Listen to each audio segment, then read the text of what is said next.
ये कहानी है समस्तीपुर गांव में रहने वाले किसान माधव की। भीमा उसका अकलौता फर्जंद था। माधव अपने फर्जंद को बहुत प्यार करता था, लेकिन भीमा एक निकम्मा और अहमक किस्म का लड़का था। वो किसी की बात पर भी आसानी से भरोसा कर दिया करता।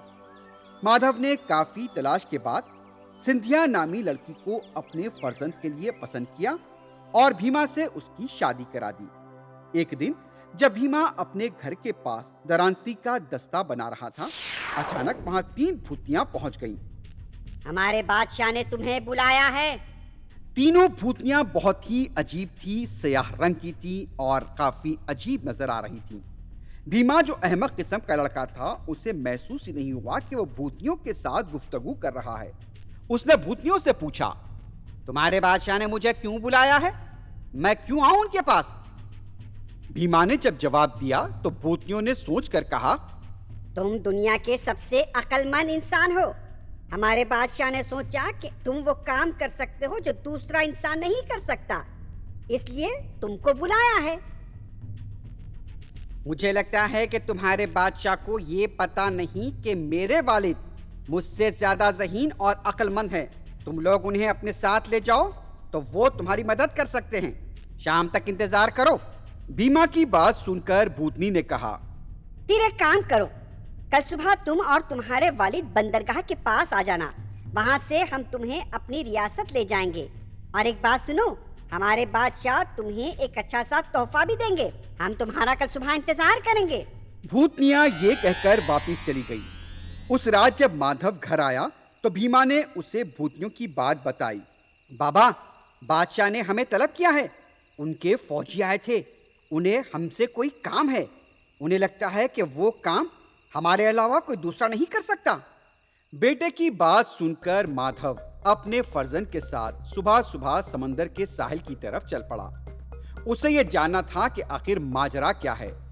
जब वो समंदर के साहिल पर पहुंचा, माधव को वहां पर स्याह रंग की ख़वातीन नजर आईं। वो समझ चुका था कि ये तो भूत हैं। कश्ती पे सवार भूतनियों को देखकर माधव ने पूछा, ये कैसी कश्ती है? बहुत ही सस्ती और नाखिस। ये सुनकर एक भूतनी ने कहा, हमारे बादशाह के पास जो कश्तियाँ हैं, उनमें से एक है ये कश्ती, लेकिन बहुत ही तेज चलती है। अब माधव और उसका फर्जंद भीमा कश्ती पर सवार हो गए। कुछ देर बाद कश्ती एक जजीरे के पास पहुंच गई। उस जजीरे पर ना तो कोई दरख्त था और ना ही घास। पूरा जजीरा सहरा नजर आ रहा था। तीनों भूतियों ने माधव और उसके फर्जंद को अपने बादशाह के सामने ले जाकर पेश किया। अब भीमा और उसका वालिद आगे बढ़ रहे थे। भूतियां उनके साथ थीं। उनका बादशाह बहुत ही अजीब लग रहा था। तुमने हमें यहाँ क्यों बुलाया है? क्या चाहते हो तुम? माधव ने जब ये सवाल किया तो भूतों का बादशाह पहले तो उसे घूरा और फिर आंखें निकालकर उससे कहने लगा, हमारे पास एक बहुत बड़ा बर्तन है। हम उसके नीचे आग लगाने के काबिल नहीं है। तुम दोनों को उस बर्तन के नीचे आग लगानी है, वरना आपको मैं यहाँ से जाने नहीं दूंगा। पहले तुम्हें हमारा ये काम करना होगा। मुझे इंतजार रहेगा। तुम जल्द से जल्द इस काम को पूरा करो। बादशाह की बात सुनकर माधव कहने लगा, कोई बात नहीं, हम आसानी से आग लगा सकते हैं। पहले बताओ कि वो बर्तन कहाँ है, मैं उसे देखना चाहता हूँ। भूत उन्हें एक बड़े कमरे में ले गए। उस कमरे के बीच में 20 फीट ऊंचाई वाला बर्तन रखा हुआ था। माधव और भीमा उस बर्तन के करीब गए, लेकिन उसे देखकर भीमा हैरान हो गया और अपने वालिद से कहने लगा, बाबा, हम इन बेवकूफ भूतों के चाल में फंस गए हैं। अब क्या करेंगे? बेटे की बात सुनकर माधव कहने लगा, मेरे बेटे फिक्र मत करो, मैं हूं ना, मैं सब कुछ संभाल लूंगा। बर्तन को देखने के बाद माधव बादशाह के पास गया और फिर उनसे कहने लगा, हम बर्तन के नीचे आग लगा सकते हैं, लेकिन उसके लिए 9 मुख्तलिफ अक़साम की लकड़ियों की जरूरत पड़ेगी। भूतों के बादशाह ने मुतफक्किर होकर पूछा, हमारे जजीरे में घास तक नहीं उगती है। हम कैसे तुम्हारे लिए 9 अक़साम की लकड़ियां जमा करेंगे? तुम कुछ मशवरा दो। माधव ने चालाकी से कहा, हमारी रियासत में बेशुमार लकड़ी पाई जाती है। अपने भूतों को मेरे गांव भेज दो। मेरी बहू से पूछोगे